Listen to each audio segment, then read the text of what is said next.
My husband and I took our 10-year-old Aiden and our nieces and nephews who are 13, 11, 10, and 8 to Belize on vacation. Today morning, we checked out of Blues Inn Resort and took the ferry from Key Calker to Belize City. Once we got to Belize City, we had a ride waiting for us that took us to the Belize Zoo. All the animals at the Belize Zoo are orphaned, rescued, donated, rehabilitated, or born there. So I knew this would be a great homeschooling opportunity for the kids. We had a zoo tour which was really helpful. This gave the kids a chance to learn firsthand and to ask questions. They even got to feed a jaguar, which was a really cool experience for all of them. I love being able to combine travel and learning like this because I believe it has such a huge impact on them.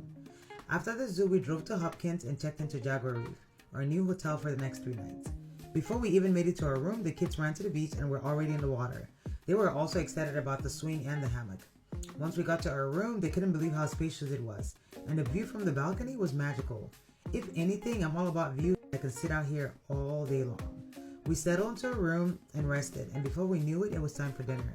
We had dinner at the restaurant located on the property. The kids played outside in the sand while waiting for their food. After dinner, we all went straight to bed because we were exhausted after the long day.